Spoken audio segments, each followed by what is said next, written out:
کاش میری قسمت میں ہوتا میں خریدتا ایک کھوتا، بس ایک میرا گدھا ہوتا اور کچھ نہ ہوتا، کبھی تو سوار ہوتا کبھی میں سوار ہوتا، بس ہنسی خوشی زندگی گزر جاتی، مجھے دنیا میں کوئی نہ پہچانتا۔ سے جو ہم بتانا چاہ رہے تھے آپ کو کہ دیکھو ہدف سامنے رکھو، اس کے بعد اپنے ٹائم کو ضائع مت کرو۔ وہ ہدف ہمارا آخرت ہے، ہم پیدا ہوئے ہیں خدا کی قسم لا الہ الا اللہ مرنے کے لیے پیدا ہوئے ہیں۔ یہ ہمارے دماغ میں کسی نے غلط سافٹ ویئر ڈال دیے ہیں کہ ہم زندہ رہنے کے لیے پیدا ہوئے ہیں۔ یہ زندگی بہت سے بھی زیادہ تھوڑی ہے۔ آپ اگر کروڑوں اربوں سال ماضی کو لے کر جائیں اور آگے قبروں میں ہمارا دور پتہ نہیں ہزاروں سال رہتے ہیں، سینکڑوں سال رہتے ہیں، اس کے بیچ میں جو یہ 50 60 70 سال ہے میرے بھائی، اس کی 2% کی اوقات نہیں ہے۔ اس کو کیوں اتنا باپ بنا لیا ہے؟ سکسیس، کامیابی، اور ایکچولی یہ اسٹرگل کر کے یہاں تک پہنچا۔ جہاں مرضی پہنچ جائے بھائی، تو تھوڑے دنوں میں کہاں آنے والا ہے؟ قبر میں آنے والا۔ تھوڑے دنوں کو پتہ بھی نہیں ہے کب آئے گا۔ کیوں اتنا باپ بنا لیا اس کو؟ صحت مسلط ہوتی ہے تو صحت مسلط ہو جاتی ہے، دولت مسلط ہوتی ہے تو دولت مسلط ہو جاتی ہے، شہرت اور عزت کی چاہت مسلط ہوتی ہے تو وہ مسلط ہو جاتی ہے۔ مشہور ہونے کا شوق، پاگلوں والی حرکتیں کر رہا ہوتا ہے مشہور ہونے کے لیے۔ ایسے بھی یوٹیوب پہ آپ کو لوگ ملیں گے، مشہور ہونے کا بہت شوق ہے، سمجھ میں نہیں آ رہا کیسے ہو جائیں ہم۔ ارے یار مشہور ہو کے کیا ہوگا؟ تھوڑے دن میں مر جاؤ گے۔ جتنا بھی مشہور ہو نا، جنازہ پڑھنے کے بعد 2-4 دن یاد کرتے ہیں، اس کے بعد بھول جاتے ہیں۔ تم اپنے باپ کو لوگ یاد نہیں رکھتے تو مشہور آدمی کو کہاں سے یاد رکھیں گے؟ اتنے بڑے بڑے مشہور لوگ پیدا ہوئے، اور ایسے ایسے مشہور لوگ دنیا میں پیدا ہوئے ہیں نا کہ ان کے پہ لوگوں نے جانے دیے ہیں۔ جب ان کا قصہ ختم ہوا تو مارکیٹ سے ان کی شہرت بھی ختم۔ اور مرنے کے بعد مشہور ہونے کا فائدہ بھی کیا ہے؟ مشہور اگر آپ دنیا میں ہو گئے تو آپ کو کیا فائدہ اس سے؟ فرعون اتنا مشہور آدمی ہے نا، یہودی بھی جانتے ہیں، عیسائی بھی جانتے ہیں، مسلمان بھی جانتے ہیں۔ یہ 3 قومیں تو بہت اچھی طرح سے جانتی ہیں، باقی ہندو بھی جانتے ہیں ہم سے سن کے، سکھ بھی جانتے ہیں ہم سے سن کے۔ میرا خیال ہے دنیا میں 4-5 آدمیوں کے علاوہ سب جانتے ہیں فرعون کو۔ کیا ہوا بھائی؟ فرعون کہتا ہوگا یار میں کسی جھونپڑے میں رہتا، کسی جگہ میں چوکیداری کر کے زندگی گزارتا، خدا کی قسم زیادہ اچھا ہوتا۔ فرعون تو سمجھ رہا ہوگا اسٹرگل اور محنت کر کے میں مصر کا بادشاہ بنا، اور یہ ہوتا ہے ایکچولی اس کو اصل میں اسٹرگل کی ہے، محنت کی ہے۔ میری بچپن سے میری ماں کا میرے سر پہ ہاتھ تھا، اور جہاں بھی میں گیا میری بیوی میرے ساتھ کھڑی ہوئی تھی۔ ہر کامیاب آدمی کے پیچھے ایک بیوی کا ہاتھ ہوتا ہے، تو 4 بیویوں کا ہاتھ ہو جائے تو سوچو کہاں پہنچے گا وہ۔ تو اسٹرگل ہوتے ہوتے میں یہاں تک پہنچا۔ فرعون سے کوئی جا کے پوچھے تو فرعون کہے گا کاش میری قسمت میں ہوتا میں خریدتا ایک کھوتا، بس ایک میرا گدھا ہوتا اور کچھ نہ ہوتا، کبھی تو سوار ہوتا کبھی میں سوار ہوں، بس ہنسی خوشی زندگی گزر جاتی، مجھے دنیا میں کوئی نہ پہچانتا۔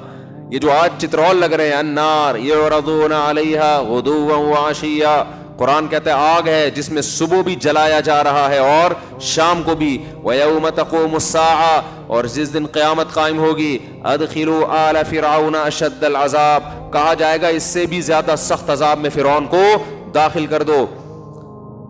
وَإِذْ يَتَحَاجُّونَ فِي النَّارِ، اس وقت کو یاد کرو جب یہ آگ میں چیخیں گے، چلائیں گے۔ فَيَقُولُ الضُّعَفَاءُ، فرعون کے جو ماتحت درباری تھے اور جو اس کی رعایا تھی، وہ لوگ کہیں گے رَبَّنَا هَؤُلَاءِ أَضَلُّونَا، اے اللہ ان لیڈروں کی وجہ سے ہم اس آگ میں جل رہے ہیں، اس لیڈر کو ہم نے فالو کیا تھا۔ فَآتِهِمْ عَذَابًا ضِعْفًا مِّنَ النَّارِ، اے اللہ اس کو دگنا عذاب دے۔ قَالَ لِكُلٍّ ضِعْفٌ، اللہ کہے گا اس کو بھی تمہیں بھی پورا عذاب ملے گا، اس لیے کہ اس کی دعوت پر تم نے دل سے لبیک کہا ہے، مجبور ہو کے لبیک نہیں کہا تم نے۔ مجبوری کے حکام تو یہ ہے کہ وقال رجل مؤمن من آل فرعون یکتم ایمانہ، فرعون ہی کے دربار میں ایک شخص مسلمان ہو گیا تھا، مجبور تھا، ایمان کو چھپا لیا تھا اس نے، اس کو اللہ نہیں جہنم میں ڈالیں گے۔ کوئی غیر مسلم کہتا ہے میرے ماں باپ کافر ہیں تو میں مجبوراً کافر ہوں، میں اسلام قبول نہیں کر سکتا، مجھے مار دیں گے۔ بھائی اسلام نے آپشن دیا چھپ کے مسلمان ہو جاؤ، کتنا بڑا آپشن دیا اسلام نے. دل سے آپ مسلمان ہو جاؤ, چھپ کے کلمہ پڑھ لو, دنیا کو نہیں پتا کہ آپ مسلمان ہو, لیکن اللہ کی نظر میں آپ کیا ہو گئے, مسلم ہو گئے. کتنا زبردست آپشن دے دیا. تو اللہ کہے گا یہ آپشن بھی تو تھا تمہارے پاس, اس وقت تم دل سے کافر تھے. کیوں؟ تمہیں حکومت فرعون کے پاس اور موسیٰ کے پاس حکومت بھی نہیں اور پیسہ بھی نہیں. تو اللہ کے ہاں میرے بھائی کامیابی کسی اور چیز کا نام ہے. فرعونیوں کے ہاں کامیابی, آپ کہہ سکتے ہیں وہ تو ظالم تھا, ہم ظالموں کی حمایت تھوڑی کر رہے ہیں. اس کو جو فخر تھا نا فرعون کو, وہ اس پہ نہیں تھا کہ میں ظالم ہوں یا عادل ہوں, فخر اس پہ تھا کہ میں دولت مند ہوں. تو جو چیز کوڈ کرنے کی ہے وہ اس کی دولت, عزت اور شہرت. 3 چیزیں دنیا کا نام ہے, 4 چیزیں, دولت مل جائے, صحت مل جائے, عزت مل جائے, شہرت مل جائے. کوئی 5ویں چیز کی خواہش ہوتی ہے انسان کو؟ وہ 4 شادیوں کی وہ صرف ہم لوگ ہی رہ گئے, 2-4 آدمی. ورنہ ہر انسان کی خواہش کیا ہے؟ دولت, عزت, شہرت اور صحت. یہ 4 چیزوں کے پیچھے دنیا بھاگ رہی ہے.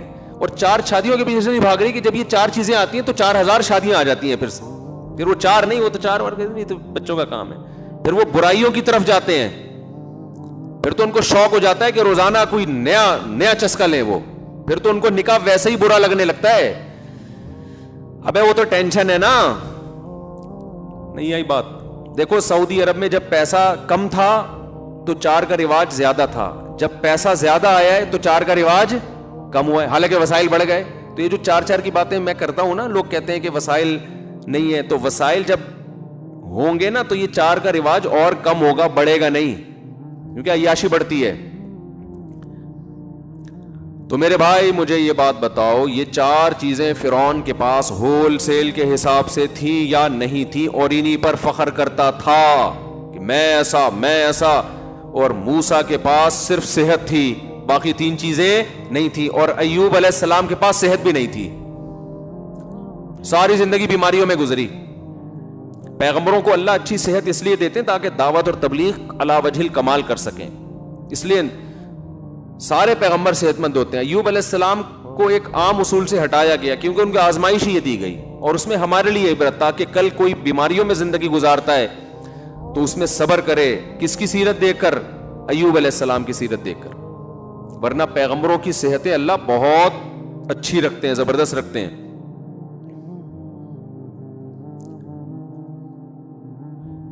تو آپ کا ہدف جب میرے بھائی آخرت ہوگا تو پھر آپ کے لیے اس دنیا کی حیثیت 2 ٹکے کی نہیں رہے گی. مل جائے بہت اچھی بات ہے, نہیں ملے صبر.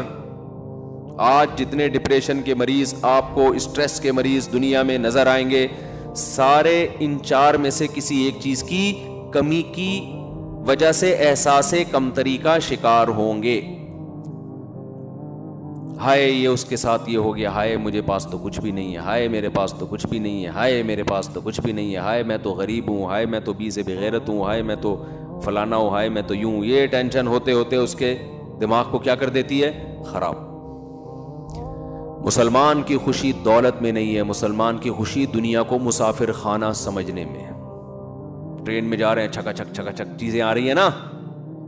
ابے بھائی ٹرین کا بچپن کا سفر بڑا مزے کا ہوتا تھا, کھڑکی والی سائڈ پہ بیٹھتے تھے. ہمارے تو بہن بھائیوں میں پھڈے ہوتے تھے, کھڑکی والی جگہ نہیں ملی. جو بیٹھ جاتا تھا اس کو اٹھانے میں کئی گھنٹے لگتے تھے, اس کو گھسیٹتے تھے ہم, اٹھ بھائی میں بیٹھوں گا. تو اس میں کیا ہے, سفر میں انجوائے کرتا ہے نا آدمی. آج یہ آ رہا ہے, پھر وہ دریا آ رہا ہے, پھر ڈگڈم ڈبڈم, وہ جو نہیں پل پہ سے گزرتی اس کا الگ. مٹی کے گھر آ رہے ہیں, گائے بھینسیں دم ہلاتی آ رہی ہیں, پھر شہروں میں داخل. تو یہ بڑا ایک کیا ہوتا ہے, اس سے سفر کو بس اتنا ہی انجوائے کر سکتا ہے آدمی. اس سے زیادہ سفر کو لفٹ کرائیں گے تو ٹینشن بڑھے گی. آپ نے مزید لفٹ کرایا کہ کھڑکی اتنی اچھی, سیٹ اتنی اچھی, تو میں یہیں بیٹھوں گا, کیا یہ مجھ سے چھوٹ جائے گی؟ یہ ٹینشن ہے بھائی, یہ بھی ٹینشن. وہ دیکھو اس والے ڈبے میں, وہ بوگی میں وہ برگر کھا رہا ہے اور ہمیں ابھی تک برگر نہیں ملا. وہ بھائی منزل کا سوچ کے, ہم تو چونکہ نانی کے گھر جاتے تھے نا, کراچی سے ہم جون جولائی کی چھٹیوں میں نانی کے گھر جاتے تھے سرگودا. ہمیں خوشی اس کی نہیں ہوتی تھی کہ یہ والی, اس کی بھی ہوتی تھی, اتنی زیادہ نہیں. زیادہ خوشی اس کی ہوتی تھی کہاں پہنچنے والے ہیں, نانی کے گھر. کھلا کھائیں گے تے ننگا نہائیں گے.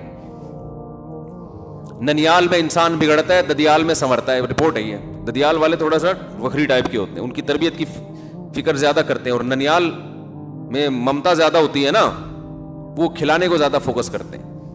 تو بچپن میں مشہور تھا کہ بچہ ددیال میں سدھرتا ہے, ننیال میں بگڑتا ہے. تو ہم جو ہے سال کے 10 مہینے سدھرنے کے لیے رکھے ہوئے تھے, ابا نے ہمارے 2 مہینے بگڑنے کے لیے, کہ یہ بھی آپشن ہونا چاہیے نا, کھاؤ پیو. تو وہاں جا کے پھر ہم کھاتے پیتے تھے. اور پہلے زمانے میں لوگوں کے دل بڑے تھے, نانی کے ہاں بچے آگے ٹھہر جائیں تو ماموں کو اعتراض, خالاؤں اور ماموں کا اعتراض نہیں ہوتا تھا. اب چونکہ 2 بچے ہی اچھے, اپنے تیسرا بچہ جو لانے کے لیے تیار نہیں ہے, وہ اپنے بھانجے بھتیجوں کو 2 مہینے کے لیے اسٹے کرنے دے گا؟ یہ فیملی پلاننگ والوں نے دل کیا کر دیے ہیں, کنجوس بنا دیے, چھوٹے دل. جو اپنے تیسرے بچے کو اس لیے نہیں لا رہا کہ خرچہ ہوگا, وہ بھانجے بھتیجے یا کسی بیوہ سے شادی کر کے اس کے یتیم کو پالے. یہ سب چیزیں مارکیٹ سے شارٹ, یہ جو اس کی اخلاقی برائیاں ہیں جو سوسائٹی میں آ رہی ہیں. ہم تو 2 مہینے جا کے ایسے رہتے تھے, صبح ایسے ہول سیل کا ناشتہ بنتا تھا. اور یہ جب جون جولائی کی چھٹی, اگر کوئی شادی بیاہ ہو گئی پھر 4 مہینے پہلے جا کے پڑ جائیں گے. ٹھیک ہے نا, اس کا اپنا مزہ ہے بھائی. لوگوں کی آمدنیں کم تھیں, دل اتنے بڑے بڑے. تو ٹائم ہی نہیں ہے کسی کے پاس. تو خیر, تو ہمیں منزل کی خوشی ہوتی تھی.